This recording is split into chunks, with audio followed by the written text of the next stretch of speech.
Well, thank you very much. I want to begin by thanking the Prime Minister and President of Vietnam. We're in Hanoi. It's an incredible city, and what's happened over the last 25 years has been incredible for the people of Vietnam, the job they've done, economic development, really something special. So I want to thank all of the people of Vietnam for having treated us so well. We have, I think, reasonably attractive news from Pakistan and India. They've been going at it, and we've been involved in trying to have them stop. And we have some reasonably decent news. I think hopefully that's going to be coming to an end. It's been going on for a long time, decades and decades. There's a lot of dislike, unfortunately. So we've been in the middle trying to help them both out, see if we can get some organization and some peace. And I think probably that's going to be happening.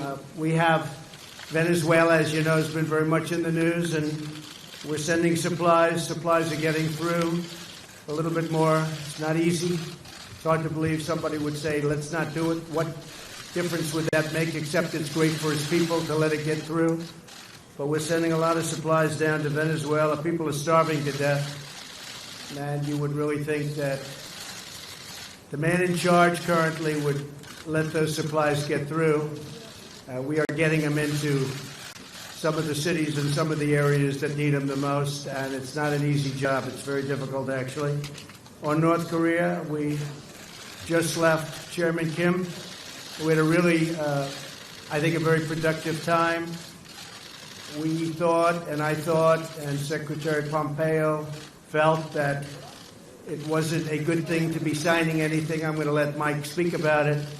But we literally just left. We spent pretty much all day with Kim Jung-Hyun, who is, he's quite a guy and quite a character, and I think our relationship is very strong. But at this time, we had some options, and at this time we decided not to do any of the options, and we'll see where that goes. But it was a very interesting 2 days, and I think actually it was a very productive 2 days, but sometimes you have to walk. And this was just one of those times, and I'll let Mike speak to that for a couple of minutes, please. Thank you, Mr. President. We had been working, our teams, the team that I brought to bear, as well as the North Koreans, for weeks to try and develop a path forward. So at the summit, we could make a big step along the way towards what the two leaders had agreed to back in Singapore in June of last year. We made real progress, and indeed we made even more progress when the two leaders met over the last 36 hours. Unfortunately, we didn't get all the way. We didn't get to something that ultimately made sense for the United States of America. I think Chairman Kim was hopeful that we would. We asked him to do more. He was unprepared to do that, but I'm still optimistic. I'm hopeful that the teams will get back together in the days and weeks ahead and continue to work out. It's a very complex problem. We have said since the beginning that this would take time. Our teams have gotten to know each other better. We know what the limits are. We know where some of the challenges are. And I think as we continue to work on this in the days and weeks ahead, we can make progress so that we can ultimately achieve what it is that the world wants, which is to denuclearize North Korea, to reduce risk for the American people and the people all around the world. I wish we could have gotten a little bit further. But I'm very optimistic that the progress that we made, both in the run-up to this summit, as well as the progress that the two leaders made over these past 2 days, put us in position to get a really good outcome. And the President and Chairman Kim both felt good that they had made that progress, but couldn't quite get along the line any further to make a deal that would have been bigger at this point. I hope we'll do so in the weeks ahead. Thank you, Mr. President. All right, Major, please.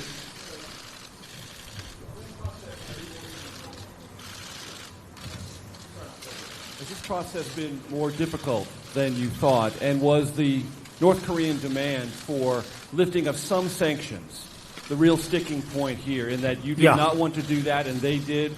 And will it was about the sanctions. Will there be a third summit, Mr. President? Basically, they wanted the sanctions lifted in their entirety, and we couldn't do that. They were willing to denuke a large portion of the areas that we wanted, but we couldn't give up all of the sanctions for that. So we continue to work, and we'll see, but we had to walk away from that particular suggestion. We had to walk away from that. Will all the sanctions that are currently in existence remain, sir? They're in place. I was watching, as a lot of you folks over the weeks have said, we've given up. We haven't given up anything. And frankly, I think we'll end up being very good friends with Chairman Kim and with North Korea, and I think they have tremendous potential. I've been telling everybody they have tremendous potential, unbelievable potential. But we're going to see. But it was about sanctions. I mean, they wanted sanctions lifted, but they weren't willing to do an area that we wanted. They were willing to give us areas, but not the ones we wanted. John?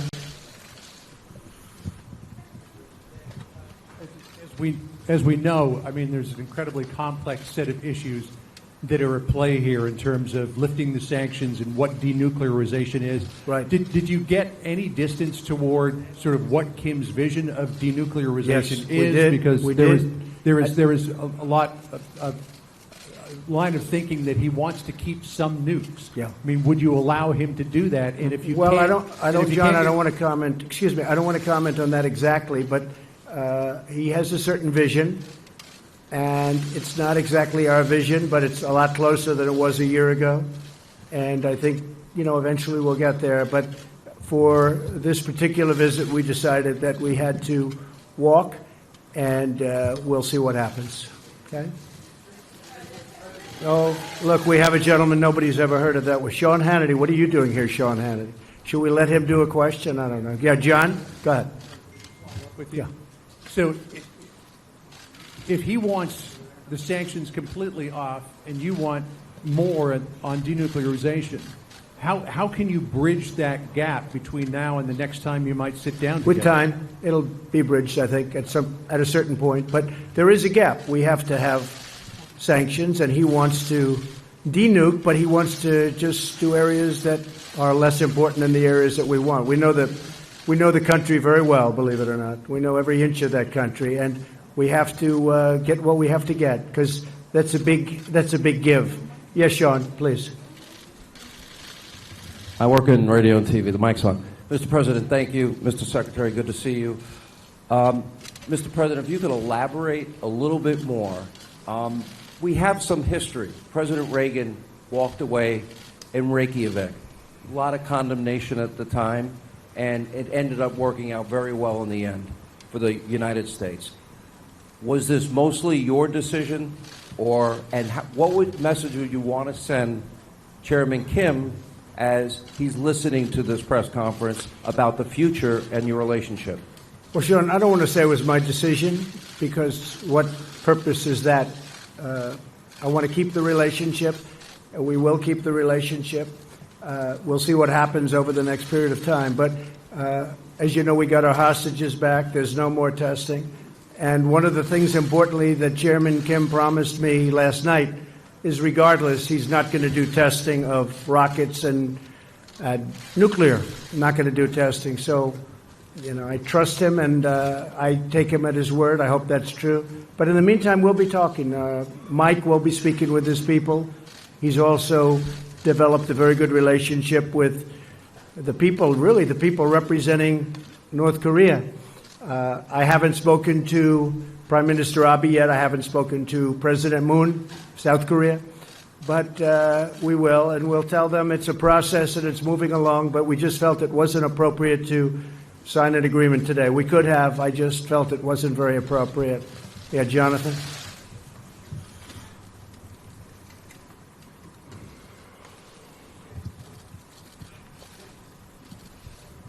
Thank you, Mr. President. Thank you. Two questions, if I may. First, did you learn anything new about Chairman Kim through this meeting? And secondly, of course, while this was going on, the drama back in Washington, your former lawyer, Michael Cohen, who worked for you for 10 years, his office right next to yours, right, Yeah. 5 years at Trump Tower, he called you a liar, a con man, a racist.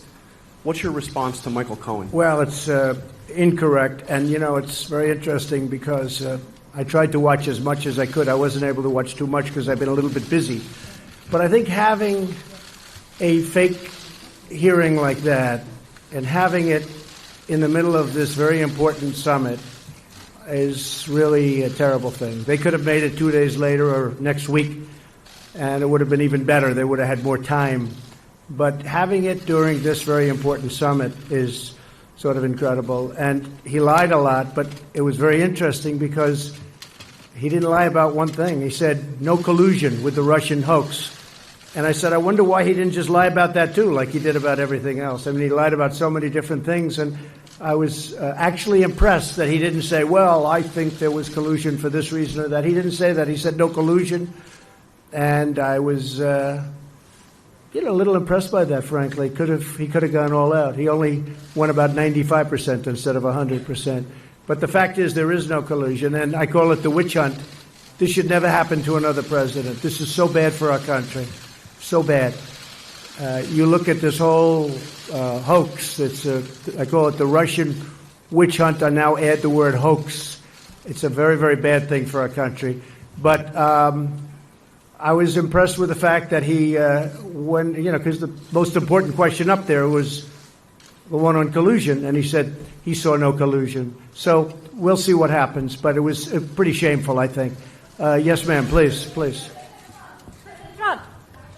President Trump. Go ahead. How about one of you instead of three? Well, actually, I do have the microphone, I guess so.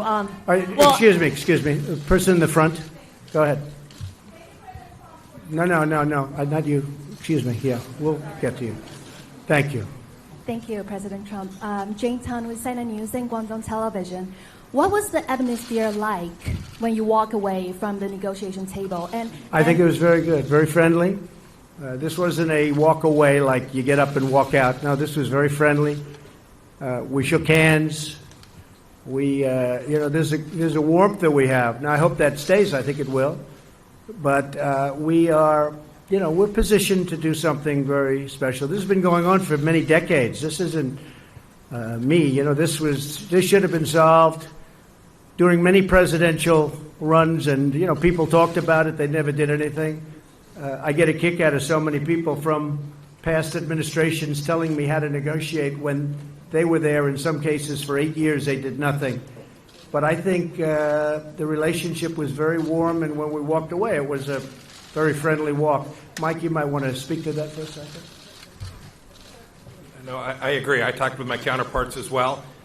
Look, we hope we do more, but everyone's very focused on how we continue to build on this. We are certainly closer today than we were 36 hours ago, and we were closer then than we were a month or two before that. So real progress was made. I think everyone had hoped we could do just a little bit better, but the departure was with an agreement that we would continue to work on what has been an incredibly difficult problem. Both sides are resolved to achieve it, and everyone walked away in that spirit. And may I add, you and Chairman Kim are from very different political systems. You are from different generations, and what do you find? It's a very different system. I would say that's true. Wow, how do you find you guys in common? Because we saw the atmosphere. We just like each other. I mean, we have a good relationship. It's a totally different system, to put it mildly, but we like each other. Good relationship. Go ahead in the back. Go ahead. Mr. President, do you think it was premature to have held the summit when all these things had not been tied down? I mean, in the White House schedule last night, it said signing agreement today. And I wonder whether, as a follow-up question, whether you could just sketch out what the next few months look like. Thank you. You always have to be prepared to walk. I could have signed an agreement today, and then you people would have said, oh, what a terrible deal, what a terrible thing he did. No, you have to be prepared to walk. And, there was a potential we could have signed something today. I could have 100% signed something today. We actually had papers ready to be signed, but it just wasn't appropriate. I want to do it right. I'd much rather do it right than do it fast. Yes, please, go ahead. Go ahead. Go, first, go, yeah. You have to speak up. Yes. I'm a reporter from South Korea, and I appreciate your effort to advance denuclearization in Korean Peninsula. And could you elaborate on the options and the various ways that you discussed with Chairman Kim to advance denuclearization? Could you specify? We discussed many ways, and the denuclearization is a very important word, become a very well-used word. And a lot of people don't know what it means, but to me it's pretty obvious. We have to get rid of the nukes. I think he's got a chance to have one of the most successful countries rapidly, too, on Earth. Incredible country, incredible location. You're right between, if you think of it, you have on one side Russia and China, and on the other you have South Korea. And you're surrounded by water, and among the most beautiful shorelines in the world. There's tremendous potential in North Korea, and I think he's going to lead it to a very important thing economically. I think it's going to be an absolute economic power. Yes, go ahead, please. Go ahead, yeah. President David Sanger from the New York Times. I know, David. 6 months ago when you spoke, or 8 months ago in Singapore, you said if you didn't have something in 6 months, we should come back and ask you about it. In that time, you have seen Chairman Kim increase the number of missiles he's produced and continue to produce more nuclear material. And that's been a pressure point on you because he's showing that the arsenal is getting larger while this is going on. Well, some people, David, are saying that, and some people are denying that. They have shots from above, way above, and some people are saying that, and some people aren't. But I could have taken that out today, but I think you and others would have said we didn't get enough for what we'd be giving up. So, and don't forget, we're partners with a lot of countries on this, if you think about it, with the sanctions. We have a whole big partnership with the United Nations and many countries, including Russia, China, and others. And then, of course, South Korea is very important to this whole thing, and Japan. I don't want to do something that is going to violate the trust that we've built up. We have a very strong partnership. So can you just give us a little more detail? Did you get into the question of actually dismantling the Pyongyang complex? Yes, absolutely. And does he seem willing ultimately to take all of that out? Sure, totally. He does. He just wants all the sanctions off first. He would do that, but he wants the sanctions for that. And as you know, there's plenty left after that. And I just felt it wasn't good. Mike and I spent a long time negotiating and talking about it to ourselves. And I felt that particular, as you know, that facility, while very big, it wasn't enough to do what we were doing. So he was willing to do Pyongyang, but you wanted more than that, I assume? We had to have more than that, yeah. We had to have more than that. So because there are other things that you haven't talked about, that you haven't written about, that we found, and we have to have. That was done a long time ago, but the people didn't know about. Including the uranium, the second uranium enrichment plant. Exactly. And we brought many, many points up that I think they were surprised that we knew. But we had to do more than just the one level, because if we did the one level and we gave up all of that leverage, it's been taking a long time to build. So I want to take. He was not willing to take out that second. David, I want to take off the sanctions so badly because I want that country to grow. That country has got such potential, but they have to give up. Or we could have done that deal. Mike, you want to speak to that? Only, David. There are also timing and sequencing issues that were associated with that as well, which we didn't quite get across the finish line as well. But remember, too, even that facility, even the Pyongyang facility, and all of its scope, which is important for sure, still leaves missiles. Still leaves warheads and weapon systems. So there's a lot of other elements that we just couldn't get to. And the listing of all of them. Yes, sir, and a declaration associated. All of those things we couldn't quite get there today. Right. Go ahead. Thank you, Mr. President. Thank you. I just wanted to clarify, when you talk about what you would be willing to give up all of the sanctions for, are you still thinking that you want North Korea to give up everything to do complete, verifiable I don't want to say that before to you. You lift sanctions? Yeah, it's a good question. I don't want to say that to you because I don't want to put myself in that position from the standpoint of negotiation. But, we want a lot to be given up. And we're giving up. And we'll have to, we'll be helping them along economically, us and many other countries are going to be helping. They're going to be in there. They're prepared to help. I can tell you Japan, South Korea, I think China, so many. And speaking of China, we're very well on our way to doing something special, but we'll see. I mean, I am always prepared to walk. I'm never afraid to walk from a deal. And I would do that with China, too, if it didn't work out. Are you concerned if you're not able to reach an agreement that the testing will start again, or that while all of this time well, is he said the by, testing, continuing to develop their program? He said the testing will not start. He said that he's not going to do testing of rockets or missiles or anything having to do with nuclear. And all I can tell you is that's what he said, and we'll see. Yes, go ahead, please. Go ahead, please, in the back. Red, in the red. Thank you, Mr. President. Yes, thank you. Jessica Stone from CGTN. I have a question about China, as you were talking about. You talk about China being willing potentially to help economically, and the fact that you've talked or will talk to Presidents Moon and Prime Minister Abe. How would you describe China's role in facilitating the engagement that's happened so far between Pyongyang and Washington? I think China's been a big help, bigger than most people know. On the border, as you know, 93% of the goods coming into North Korea come through China. So there's a great power there. At the same time, I happen to believe that North Korea is calling its own shots. They're not taking orders from anybody. He's a very strong guy, and they're able to do things that are pretty amazing. But 93% still come in from China. China has an influence, and China's been a big help. And Russia's been a big help, too. As you know, there's a pretty small part of the border, but nevertheless significant, about 28 miles. And things can happen there, too, and they've been a help. Yes, go ahead, please. Thanks, President. Jen Chen with Shenzhen Media Group of China.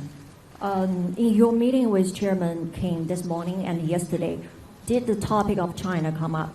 If so, what can you share with us today? And you probably will have the end of Mar-a-Lago summit in March with Chinese President Xi Jinping. What would you like accomplished with your agenda regarding China at that time? Thank you. We did talk about China today a lot, and he's getting along with China, and so are we. And we are, we're right now, you look at what's happened to our country. We've picked up trillions and trillions of dollars of net worth. Our stock market is almost at its all-time high. Our economy is incredible. Our unemployment numbers are among the best we've ever had in our history. Individual groups like African American, women, you just take a look at any group, Hispanic, you saw that, just came out, the best in history, African American, best in history. So many different numbers are coming out so good. So we have the strongest economy, possibly that we've ever had.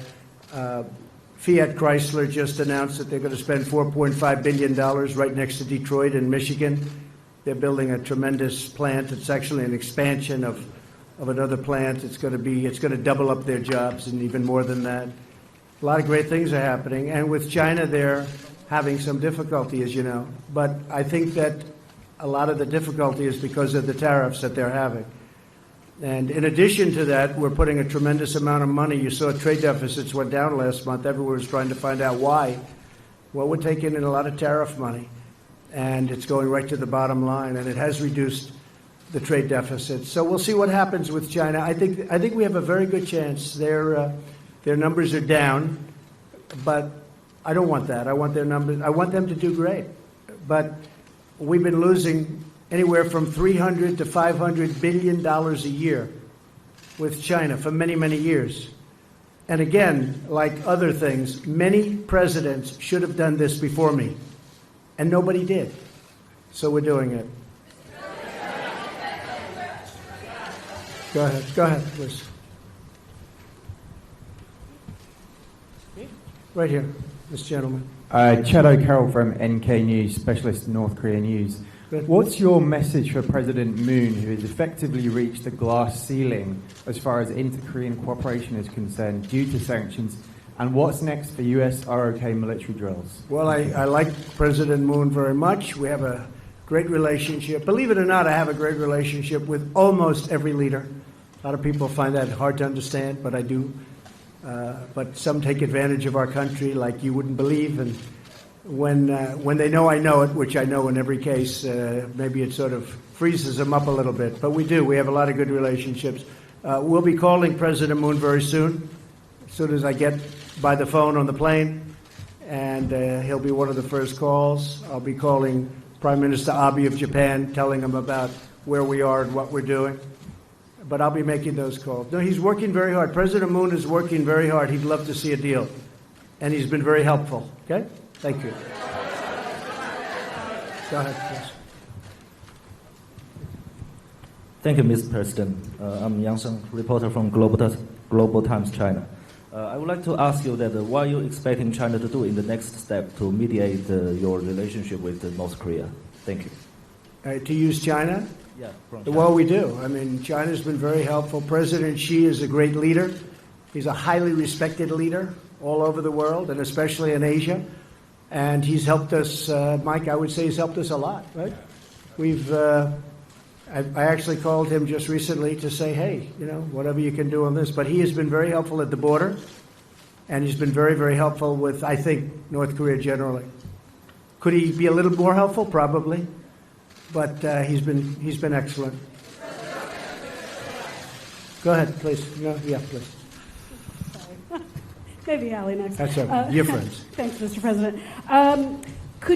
Did you commit with Chairman Kim to a next summit during your term? No. Okay. We'll see if it happens. It happens. I have not committed. They are at this point, some would say, a nuclear power. Do you accept North Korea as a nuclear armed state, at least for the time being? And are you thinking about reimposing the military exercises with South Korea, or will you keep in a freeze? Well, you know, the military exercises, I gave that up quite a while ago because it costs us $100 million every time we do it. We fly these massive bombers in from Guam, and when I first started, a certain general said, oh, yes, sir, we fly them in from Guam. It's right next door. Well, right next door is 7 hours away. And then they come and they drop millions of dollars of bombs, and then they go back.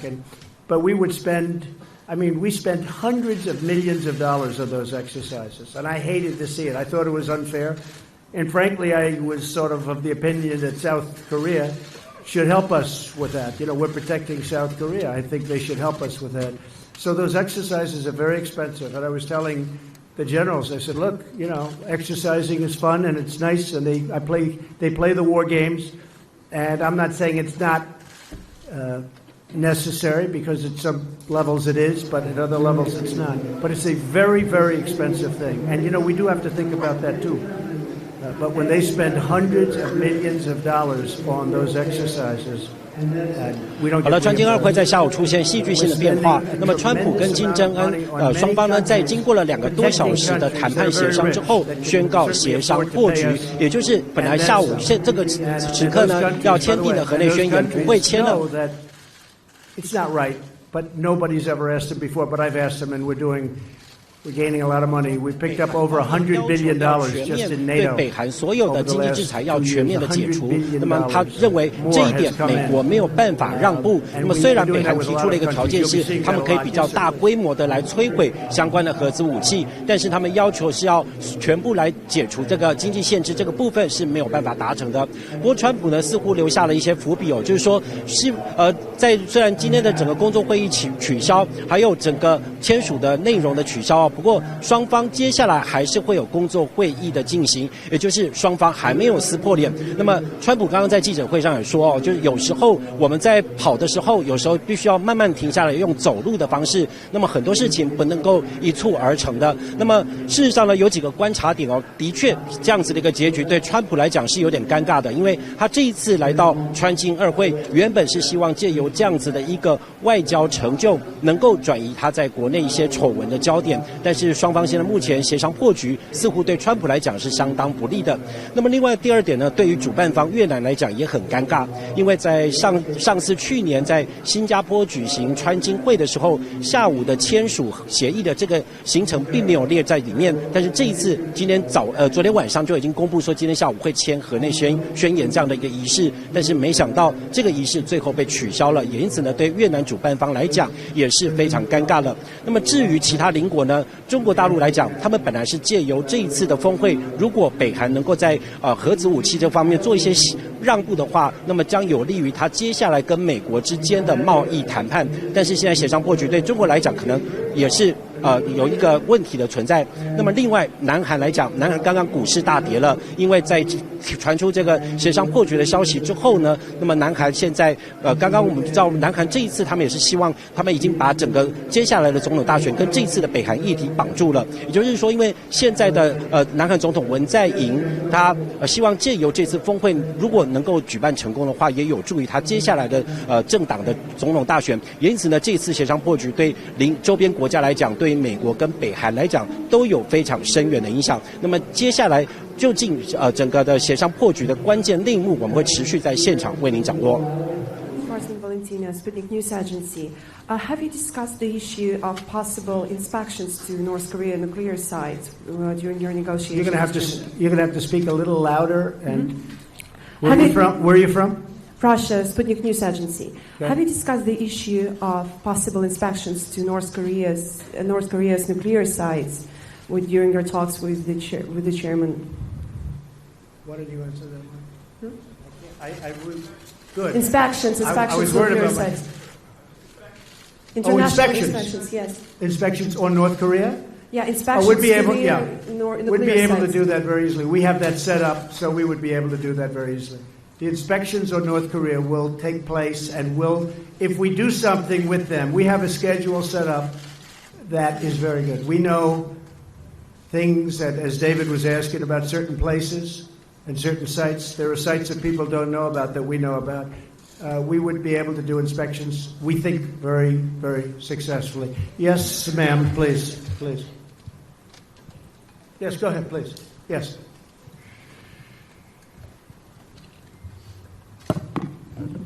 Thank you, Mr. President. A lot of people here, by the way. That big group of people. Yes. Go ahead. Khan News Israel, Mr. Good. President. Good. Following this engagement with North Korea, you're trying to bring peace to the Middle East. Right. The peace plan is about to be introduced in the near future, and as you have mentioned before... Well, we hope. We're working hard on the peace plan, and we hope it will. I believe you do, but as you mentioned before, it will require Israel to make compromises to the Palestinians. As far as you know, is Prime Minister Netanyahu willing to make these compromises, which are very much needed? And the second question, Mr. Netanyahu is about to be indicted today with corruption allegations.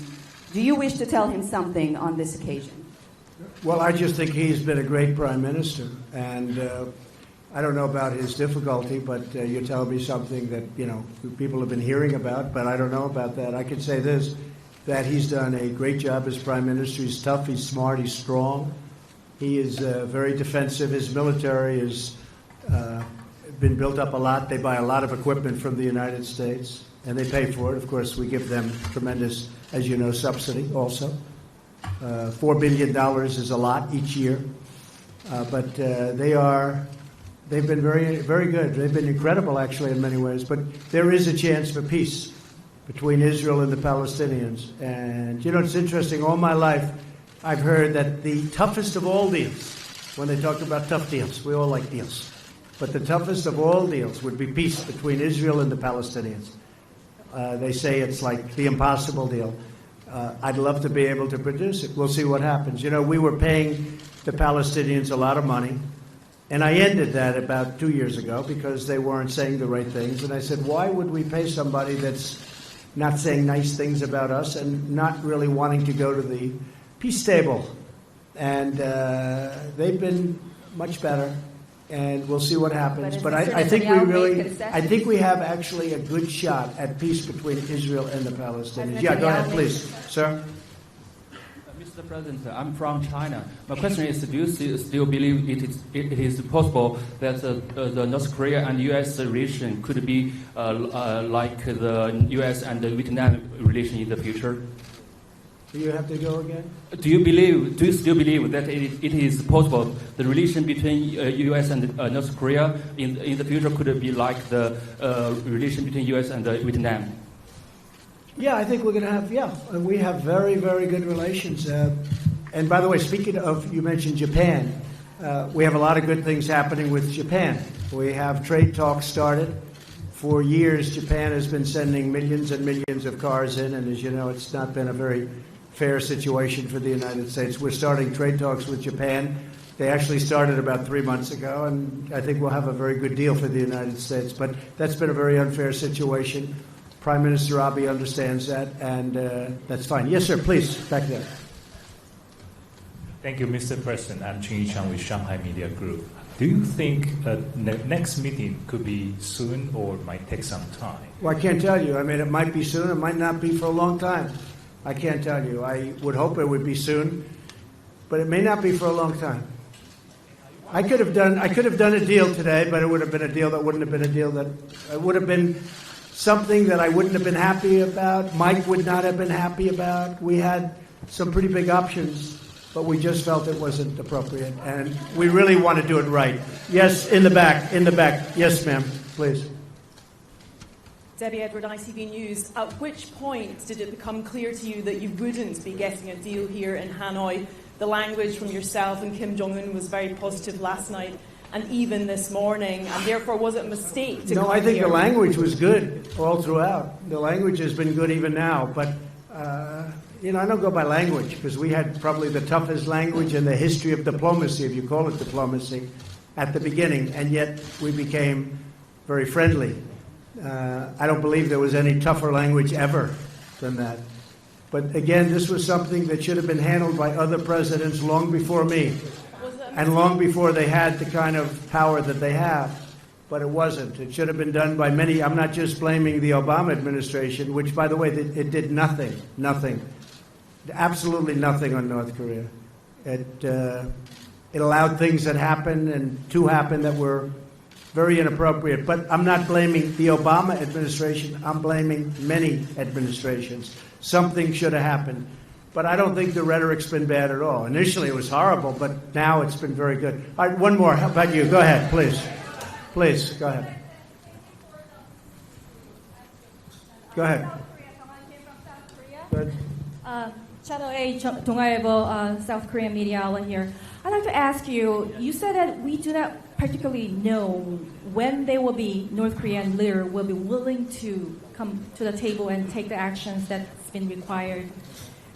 If that's the case, would the U.S. be willing to strengthen the sanctions and perhaps put the pressure on North Korea to move forward? I don't want to comment on that. I can just tell you this, that we have very strong sanctions. I don't want to talk about increasing sanctions. They're strong. They have a lot of great people in North Korea that have to live also, and that's important to me. And I would say this, my whole attitude changed a lot because I got to know, as you know, Chairman Kim very well, and they have a point of view also. So I don't want to really talk about that. I just think that hopefully for the sake of South Korea, for the sake of Japan, and frankly for the sake of China, I was talking to President Xi, who really is a man that gets the respect of a lot of people. I say you can't love having a nuclear state right next to China. And he doesn't. He really doesn't. He would like to see that problem solved too. So that's it. Well, ladies and gentlemen, I'm about to get on a plane and fly back to a wonderful place called Washington, D.C. So thank you very much. Thank you, fellas. Thank you very much.